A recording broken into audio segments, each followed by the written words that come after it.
안녕하십니까, 레필입니다. 6월 7일 두산중공업 보도록 하겠습니다. 먼저 증시부터 보겠습니다. 코스피, 코스닥. 오늘은 코스닥은 하락했고요, 코스피는 상승했습니다. 자, 오늘 외국인이 또 코스피와 코스닥을 각각 다 매도를 하면서 주가를 또 중초반에 좀 끌어올리는 듯 하다가 하락으로 마무리를 좀 한 것 같고요. 코스닥 같은 경우는 예, 뭐 이 정도면 코스닥도 보합 마무리했고, 일단은 크게 수급의 변화 없이 마무리된 것 같습니다. 코스피가 계속해서 상당한 부근에서 위치를 좀 하고 있고요. 이 3200선을 넘었음에도 불구하고 확실하게 지금 나가지는 못하고 있습니다. 그래서 전 고점이라고 하죠. 네, 3200 한 60포인트까지 전 고점이라고 치면 그 포인트를 지금 벗어나지 못하고 있습니다. 아직까지도 이 해외 증시라든지 아니면 이 금리 인상에 대해서 경계를 하는 듯한 모습이고요. 최근에 외국인이 들어오는 모습이었습니다. 하지만 오늘 또 매도를 했고요. 외국인이 이제 계속 들어오게 된다면 확실히 이제 힘을 받을 텐데 아직까지는 확실하게 주식을 매입하는 모습은 아닙니다. 그래도 이제 기간이 전체적인 이제 매도 추세를 끝내고 좀 매수로 붙어가지고 다행히 이제 지수가 어느 정도 유지가 되고 있긴 한데요. 자, 오늘 옐런 의장이 또 발표를 했고, 이 금리가 너무 낮다. 지금 올릴 때가 되었고, 금리 인상을 하더라도 경기에 대한 타격이 없고, 오히려 좋을 것이다라는 얘기를 좀 했습니다. 그래서, 확실히 경기 인상에 대해서는, 내년이 좀 유력하죠. 네. 어, 그 금리 인상이 내년 유력하고요. 원래는 이제 2023년 정도로 예상을 했지만, 생각보다 좀 빨리 올라갈 가능성이 큽니다. 그래서 금리 인상이 좀 된다면 아무래도 주식 상승에 대한 제동이 좀 걸릴 것이고요. 저는 이제 금리 인상 전에 한번 주식이 한번 더 뛰지 않을까라는 생각을 좀 하고 있었는데, 일단은 사실은 코스피를 보았을 때는 20, 60, 그다음에 이 5일선, 121선이 모두 모인 지점에서 변곡점이라고 할 수 있는 그 구간이거든요. 그래서 종목으로 따졌을 때는 이런 구간에서 위로 튀거나 아래로 튀거나 둘 중 이제 결정하는 타이밍이 오긴 했습니다. 그래서 코스피도 3000선에서 한참 이제 옆으로 좀 기었고, 전체적인 이 거래량이 또 살짝 늘어나기 시작했기 때문에 저는 조심스럽게 이제 상방을 예상을 좀 하고 있고요. 거기에 대해서는 삼성전자, 현대차, 뭐 기아차와 같은 좀 대형주들이 이제 다시 한번 움직이지 않을까라는 생각을 해봅니다. 자, MSCI 이제 6월에 우리나라가 이제 선진국 지수에 편입이 만약에 된다면 그때는 이제 대형주 위주로 아주 큰 상승이 나올 가능성이 크고요. 삼성전자도 그때 되면 굉장히 많이 오를 가능성이 큽니다. 코스닥 같은 경우도 아직까지도 이 추세는 깨지 않고 상단은 아닙니다만 적정선을 유지하고 있고요. 마찬가지로 이제 이평선들이 모두 모인 지점에서 위로 갈지 아래로 갈지 좀 결정을 해야 될 시기인 것 같습니다. 자, 그래서 항상 이렇게 이평선들이 모인 지점에서는 한 번씩 올라가거든요. 네, 그래서 이평선들이 벌어졌을 때는 하락을 준비를 하고, 그렇게 좀 생각을 하시면 되겠습니다. 자, 그래서 이평선들이 모인 지점에서는 분명히 뭔가 슈팅이 나왔었다. 아니면 요 정도에서 이제 하락이 나오죠. 요때는 이제 하락이 나왔고요. 그래서 상단, 하단 둘 중에 하나다. 자, 그 다음에는 지수 선물은 다우 뭐 그대로고요. 나스닥 0.4% 정도 하락하고 있고, 독일 같은 뭐 유럽 나머지도 보합 정도로 마무리하고 있습니다. 그래서 큰 움직임 없이 진행이 되고 있고요. 그 다음에 채권 같은 경우는 미국 10년물 국채금리가 좀 급락을 한번 했습니다. 그래서 급락을 한번 하고 이렇게 살짝 이제 반등을 좀 하고 있는데, 결국에는 전체적인 추세는 아직 지키고 있고 1.5% 후반대 계속 유지를 하고 있습니다. 그래서 아직까지는 뭔가 상승에 대한 힘이 나와야 될 것 같지만 큰 움직임은 없는 모습이고, 추후 흐름을 더 봐야 될 것 같습니다.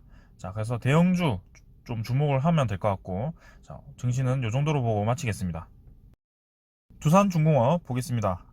6,900원 상승해서 32,000원, 3만원, 3만원을 넘었습니다. 야, 두산중공업이 매일매일 리뷰할 때마다 앞자리가 바뀌어가지고 정말 적응이 안 됩니다. 이게 어떻게 12,000원에서 2배 넘게 2.5배까지 이렇게 상승을 해버렸고요.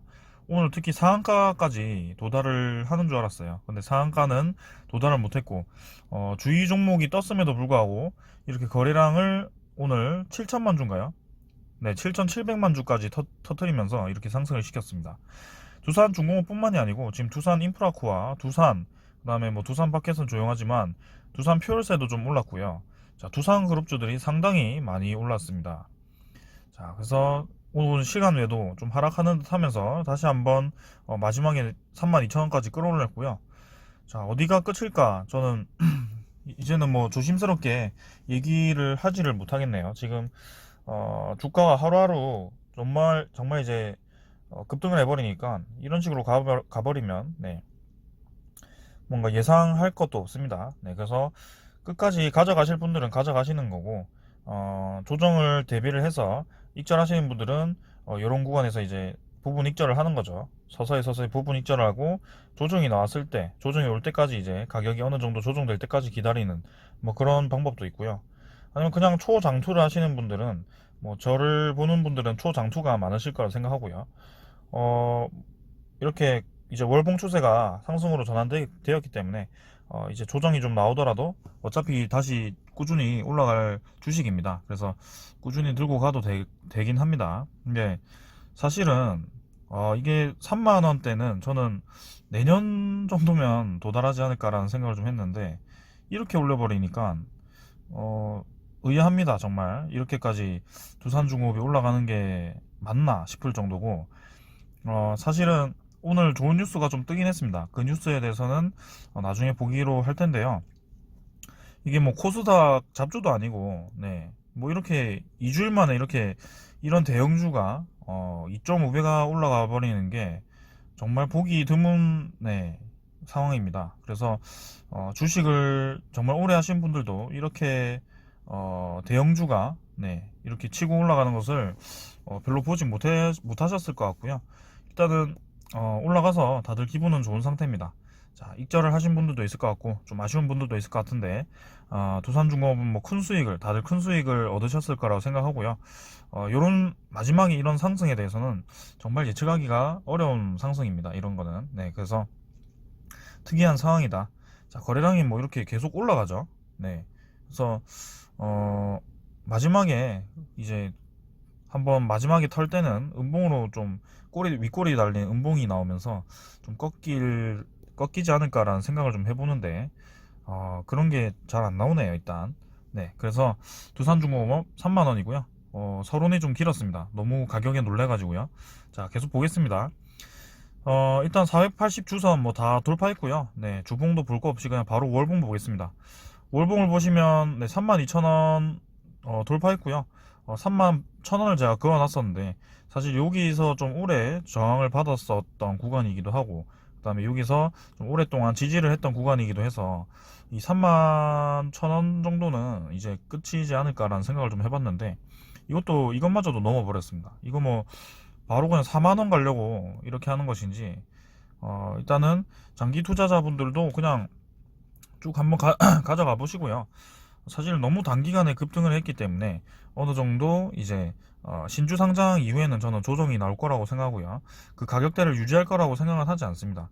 이렇게 과한 슈팅이 나왔을 때는 분명히 N자로 꺾이게 되어 있거든요. 그래서 그 N 시작하는 부분이 언제가 나올지는 이제 확실하게 말씀은 못 드리겠습니다만 분명히 이런 구간이 온다. 그래서 이 상승분의 절반 정도까지도 하락할 수 있기 때문에 거기에 대해서는 대비를 하셔야 됩니다. 그래서 제가 계속 신규 진입하지 말라고 했는데 이렇게 갑자기 이렇게 상한가 가까이 올라가 버려서 신규 진입한 분들도 사실 3, 40%까지도 수익을 얻었을 수도 있죠. 근데 그런 분들은 사실은 두산중공업의 미래 가치를 보고 들어온다기보다는 네, 그냥 가격이 급등을 해서 거래량이 막 실려서 급등을 해서 단타로 들어오신 분들이기 때문에 뭐 거기에 대해서는 저는 초점을 맞추지 않습니다. 뭐 제가 주가를 매일매일 맞추는 것도 아니고 일단은 저는 오래 전부터 두산중공업을 주목을 해왔고 거기에 따른 이제 투자자분들에게만 좀 대응을 해드리지 뭐 단기로 갑자기 찾아와가지고 그렇게 하시면 안 돼요.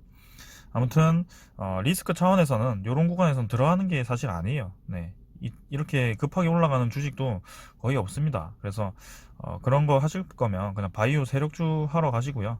네, 지금 두산중공업은 정말 특이한 케이스다라는 생각을 하시길 바랍니다.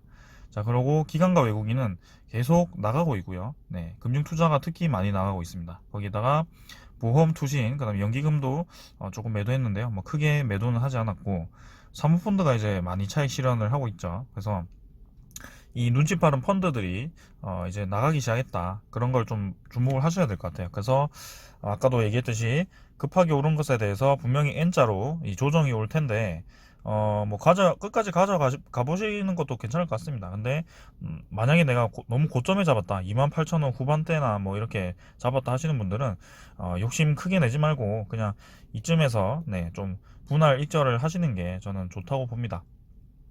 자, 그래서 장투하실 분들만, 아래에서 잡으신 분들만 N자로 꺾였을 때도 이제 서서히 물타기를, 아니 물타기보다는 이제 불타기죠. 불타기도 할 수도 있고요. 그런 상황이기 때문에 결국에는 이제 두산중공업에 대해서 좋은 소스들이 뭐 이제 두 개 터졌습니다. 해상풍력과 원자력 두 개 터졌는데 이제 32,000원 간 겁니다. 네, 그래서 앞으로 여러 가지가 많았었는데 그게 이제 다 매출화가 되고 가시화가 되었을 때, 자, 어떻게 두산중공업이 시가총액 10위 안에 들지 않을까, 뭐 그런 생각도 해봅니다. 자, 그래서 아주 긴 여정이 될 것 같은데요. 지금 생각 외로 너무 급하게 올라가지고, 네, 일단 기분은 좋습니다. 여러분들 수익 많이 내신 것 같고, 자, 단기간에 2.5배까지도 수익을 얻으신 분들도 있을 텐데 축하드립니다. 자, 아무튼 투자자는 이렇게 매도로 계속 하고 있다. 그 다음에 두산중공업의 공매도 잔고 확인해 보겠습니다. 자, 공매도 잔고는 쇼 커버링보다는 계속해서 잔고를 쌓아가기로 한 것 같습니다. 그래서 가격이 올라갈 때마다 공매도를 많이 치는 것 같고요. 거래량이 터지면서 계속 이제 공매도 거래량도 늘어나고 있습니다. 그래서 1100만 주, 1170만 주에서 1300만 주로 이제 또 130만 주가 늘었고요. 자, 공매도가 파산하는 거 아니냐? 네, 그런 생각도 하시겠지만 절대 그럴 수가 없습니다. 결국에는 주가는 계속 올라갈 수가 없기 때문에 한 번에 이제 조정이 받아야 되고, 그 구간을 위해서 지금 열심히 공매도 쌓아가고 있습니다. 뭐 계속 말씀드렸지만 우리가 이 주가가 하락할 때 분할 매수를 하면서 물타기를 하는 것처럼 공매도도 이렇게 올라갈 때마다 물타기를 하는 것 같아요. 아무튼 그런 식으로 이제 1300만 주가 쌓였는데, 지금 가격대로 따지면 공매도 잔고가 4천억 넘었죠. 네, 4천억입니다. 4천억. 공매도 잔고가 4천억인데 그거를 그냥 다 손해를 보고 상환을 하겠습니까? 이 공매도 세력들이 어마어마한 세력입니다, 이거는. 그래서 사실 좀 의아한 것이 이렇게 기관과 외국인이 매도하는 와중에 그렇게 공격적으로 이 거래량 실어가지고 프로그램 매도로 하긴 하는데, 누가 그렇게 가격을 끌어올리는지 참 저도 좀 놀랍습니다. 아무튼 이렇게 1300만 주까지 공매도 잔고가 늘었다는 점에서 경계를 분명히 해야 된다. 그 다음에 오늘도 거래량이 300만 주 이렇게 늘어나서 마무리되었다. 자, 그 다음에 실제로 이제 공매도 평균 가격에 대해서 확인해 보겠습니다. 그럼 평균 가격대가 공매도를 얼마에 쳤냐? 자, 28,390원에 쳤습니다. 그러니까 뭐 평균 가격을 이렇게 쳤는데 갑자기 급등시킨 거죠. 네. 초반에 아무래도 공매도를 집중해서 친 것 같습니다. 근데 가격이 지금 막판에 이렇게 급등을 해보니까 공매도 세력도 참 좀 황당할 것 같습니다. 제 입장에서도. 네. 그래서 지금 이게 갈피를 못 잡겠네요, 사실. 이게 어디까지 올라갈 것인지, 왜 이렇게까지 급등을 시키는지. 분명히 좋은 소스는 있지만 원자력 수주를 지금 바로 해버린 것도 아니고 바로 다음 달에 할 것도 아니고, 일단 내년쯤에 이제 입찰이 나오는데 그 입찰을 하더라도 좀 시간이 걸리거든요. 근데 SMR도 그렇고요. SMR도 하더라도 이제 내년에 좀 나올 텐데, 지금 당장 이렇게 갑자기 급등하는 것은 조금 이해가 되지 않습니다. 사실 제가 이제 상승에 대해서 무게를 많이 두긴 했지만, 이렇게까지 일주일, 2주일 만에 2.5배가 상승하는 것은 사실 좀 네, 과하다고 봅니다. 자, 그래서 일단 종목 상세도 네, 대차장고 뭐 6,200만 주죠. 네, 엄청나게 많이 늘었습니다.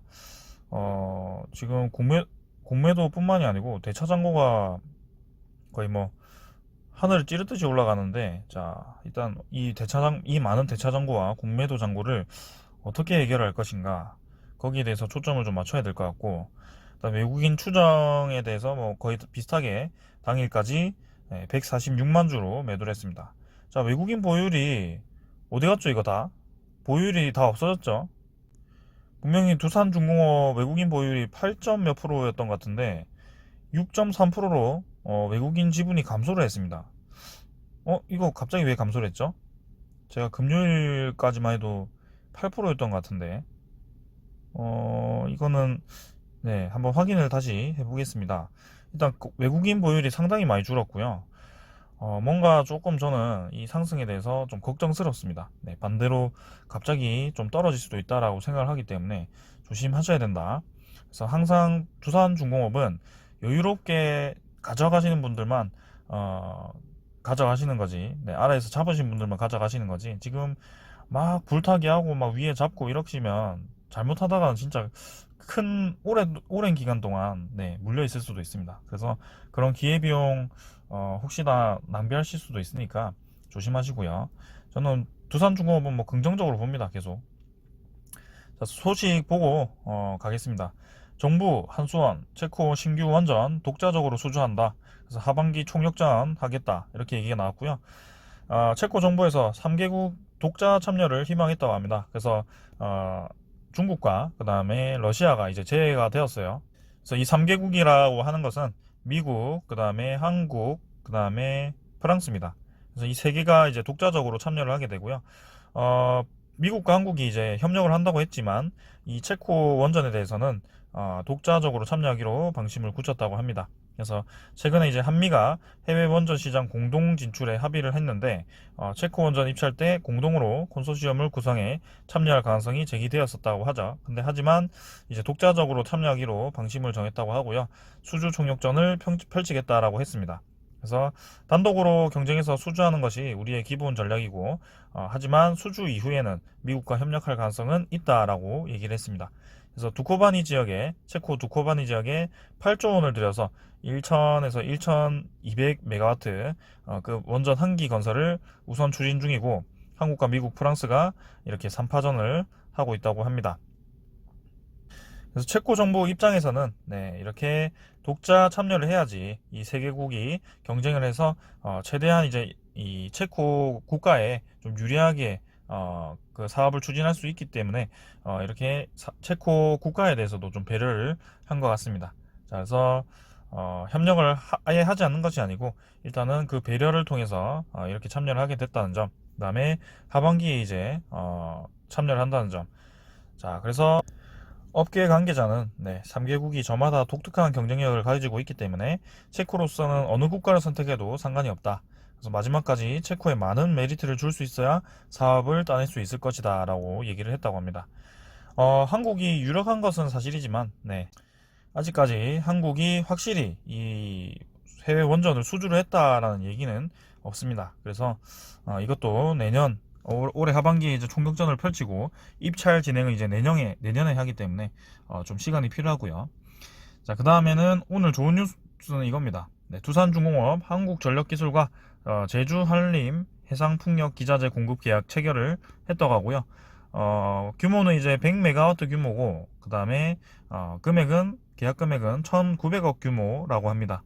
그래서 두산중공업은 5.56메가와트급 해상풍력 발전기 18기를 공급할 예정이고 준공 이후에 풍력 발전기 장기 보수 계약도 별도로 이제 체결을 한다고 합니다. 그래서 최근에 이렇게 원전 테마가 불을 붙은 상황에서 이렇게 두산중공업 자체적으로 또 좋은 소식이 나와가지고 급등을 한 것 같고요. 아무래도 해상풍력도 본격적으로 이렇게 추진이 되다 보니까 이제 전남 신안 풍력단지와 그 다음에 여러 군데 있었죠. 네, 그런 쪽에서 계속해서 이제 두산중공업이 실적을 올리지 않을까라는 생각입니다. 그래서 마찬가지로 이것도 올해 말인가요? 8메가와트급 이 해상풍력을 개발을 하게 되었을 때 더더욱 이제 두산중공업이 경쟁력이 생길 것이고 해외 수주도 좀 노려볼 만한 그런 상황입니다. 그래서 일단은 여기서는 8메가와트급 모델은 2022년에 상용화될 예정이라고 하지만 올해 말까지 이제 개발을 끝내기로 했다고 합니다. 그래서 사업 초기에는 이제 30% 수준이던 부품을 이제 국산화율을 최근 70% 이상으로 빠르게 끌어올렸기 때문에 서서히 이제 우리 국내 풍력 업체들도 경쟁력이 생기고 있다. 자, 그래서 지금 두산중공업은 친환경에너지 로의 그 대장주로 지금 자리매김을 하고 있고요. 이제는 이 전혀 뭐죠? 3조 자금 완성을 했기 때문에 부채에 대해서 전혀 걱정하실 필요 없고 이렇게 수주가 소식이 많이 들려오고 있습니다. 서서히 시작되었고요. 주가는 사실 완성으로 지금 가고 있습니다. 제 생각으로 2만원, 3만원까지라고 얘기를 많이 했었는데 이미 3만원까지 와버렸고요. 주가는 이미 완성이 되어 버렸습니다. 그래서 지금 단타 진입은 저는 절대 하지 말라라고 말씀을 드리고 싶고, 장기 투자자 분들 중에서도 사실은 이 급등에 대해서 저는 조정을 줄 수도 있다고 생각합니다. 그래서 이쯤에서 좀 익절을 하시고 결국엔 조정을 다시 주었을 때, 그때 이제 조정기를 가질 때 그때 다시 사모아 가셔도 저는 좋다고 생각합니다. 어차피 말이 장기 투자지 꼭 계속 들고 있는다고 해서 장기 투자가 아니고요. 그런 오르락내리락 하는 어느 그 매일매일의 뭐 단기간에 오르락내리락 하는 거는 좀 어렵지만, 장기적으로 봤을 때 이렇게 크게 움직이는 이 오르락내리락은 추세는 잡아낼 수 있기 때문에 그런 걸 좀 이용하셔서 투자를 해도 좋을 것 같습니다. 아무튼 오늘 두산중공업 상한가에 갔는데요, 좋은 모습을 보여서 기분 좋고요. 내일 또 어떻게 뭐 35,000원까지 바로 올라갈지, 이번 주에 4만원까지 올라가 버릴지 한번 기대를 해보겠습니다. 하지만 단기간 급등에 대해서는 저는 굉장히 우려스럽다는 점 말씀드리고 마치도록 하겠습니다. 감사합니다.